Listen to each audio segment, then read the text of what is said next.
Oke, jumpa lagi di Opini Budiman. Membaca harian Kompas terbitan Selasa 16 Mei 2023, ada tulisan dengan judul besar, Karpet Merah untuk Kerabat.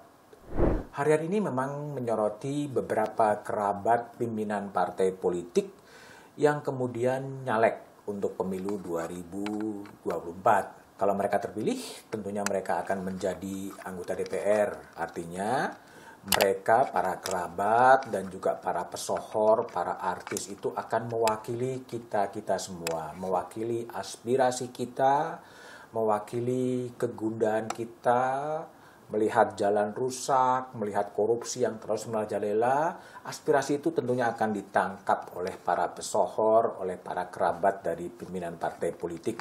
Di Kompas kita melihat ada nama Bingka Hapsari, putri dari Ketua DPP PDI Perjuangan Puan Maharani. Ada nama Atalia Kamil, istri Wakil Ketua Umum Partai Golkar Ridwan Kamil. Ada juga Yane Ardian, istri dari Ketua DPP PAN Bima Arya. Ada juga Titik Prabowo, mantan istri Ketua Umum Partai Gerindra Prabowo Subianto. Ada juga Putri Sulia Savitri, putri Ketua Umum Partai Amanat Nasional Zulkifli Hasan. Nah, selain para kerabat dari pimpinan partai politik, ada juga nama-nama artis, nama-nama pesohor. Saya coba kutip dari kompas.com, hampir semua partai politik menempatkan para pesohor artis sebagai daftar caleg. Sebut saja ada Krisdayanti yang sudah menjadi anggota DPR, Harvey Maleholo, Once Mekel, Denny Cagur itu dari PDIP.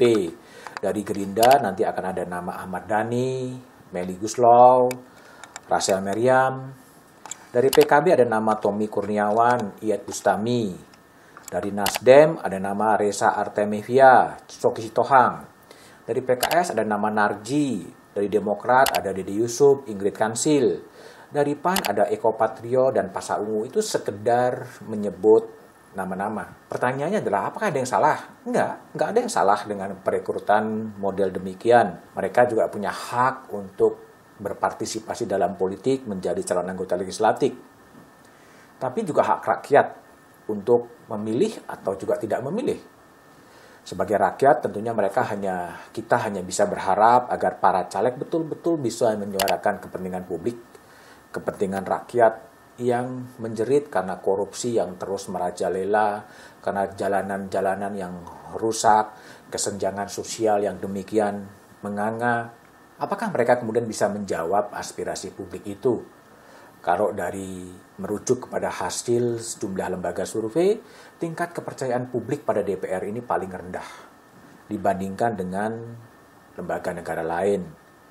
Nah, para caleg, kalau nanti mereka terpilih menjadi anggota DPR, mereka itu menjadi elected office. Elected office itu artinya mereka itu dipilih oleh rakyat, dibayar dari pajak rakyat, dan diminta untuk berbicara dan terus berbicara mewakili rakyat, mewakili konstituen yang mengantarkan mereka ke Senayan.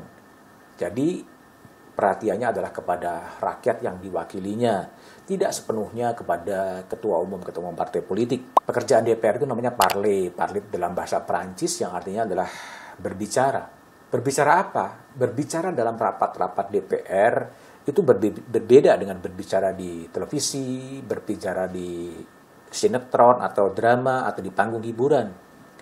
Berbicara di DPR itu semacam exertion of power, mengolah kekuasaan, mengerjakan kekuasaan untuk mencapai sebuah tujuan. Kalau tujuannya demikian menjadi gagal paham kalau ada anggota DPR yang kemudian diam saja di DPR, duduk saja di DPR, hampir tidak pernah terdengar suaranya dan hanya menjadi alat atau menjadi semacam petugas dari ketua umum partai politik.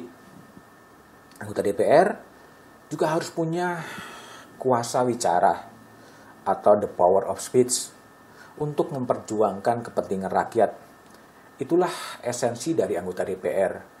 Mereka harus punya compassion terhadap apa yang dirasakan oleh kita-kita ini sebagai rakyat biasa, memiliki political sensitivity, ya, sensibilitas politik, dan juga mempunyai kemampuan teknis. Jadi tidak mudah sebenarnya menjadi anggota DPR. Kemampuan teknis untuk menyusun anggaran, kemampuan teknis untuk membuat undang-undang, menjadi legal drafter, kemampuan juga untuk melakukan kontrol terhadap kekuasaan. Itu adalah pekerjaan-pekerjaan anggota DPR. Nah, kalau publik kemudian kecewa dengan anggota DPR, bagi saya wajar-wajar saja. Coba saja lihat menurut sejumlah lembaga survei tingkat kepercayaan publik terhadap DPR itu berada yang titik terendah. Coba lihat kasus Lampung. Bagaimana jalanan di Lampung yang begitu rusak, tidak pernah diperbaiki, baru kemudian heboh ketika seorang TikToker bersuara menceritakan betapa dahsyatnya kerusakan jalan di Lampung sampai Presiden Jokowi kemudian datang ke Lampung. Pertanyaannya adalah, kemana anggota DPR dari daerah pemilihan Lampung? Kok tidak terdengar suaranya? Kemana anggota DPRD Provinsi Lampung? Kok nggak juga terdengar suaranya? Kemana juga anggota Dewan Perwakilan Daerah atau senator-senator, 4 senator dari Provinsi Lampung yang ada di Senayan? Kenapa juga tidak terdengar suaranya? Sampai kemudian seorang TikToker yang kemudian membuat konten di YouTube dan kemudian menarik perhatian. Ini artinya bahwa DPR itu kemudian nggak berfungsi untuk mengartikulasikan kepentingan-kepentingan publik bagi rakyat. Tentunya ini adalah pengkhianatan terhadap aspirasi rakyat. Nah, publik tentunya berharap, kita tentunya berharap dengan kerabat-kerabat pimpinan partai politik, dengan para artis, para pesohor, selain para politisi yang nanti akan mengisi Senayan, mereka lebih peka terhadap kegelisahan rakyat, dan mereka berani mengolah kekuasaan, berani mengerjakan kekuasaan, berani menyuarakan cerita-cerita publik, agar suara-suara publik itu kemudian tersalurkan melalui panggung-panggung politik di DPR. Korupsi merajalela, kehancuran ekologi terjadi di mana-mana, kesenjangan sosial akibat ketamakan elit juga terjadi. Suara-suara itulah yang seharusnya disuarakan oleh mereka dengan compassion, dengan empathy, menyuarakan suara-suara publik.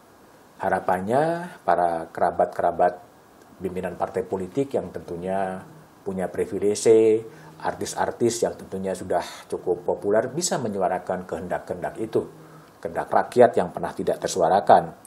Jika tidak, ya kemudian publik hanya bisa berharap, sayang saja mereka menjadi anggota DPR, tapi tidak bisa menyuarakan kepentingan-kepentingan dari rakyat.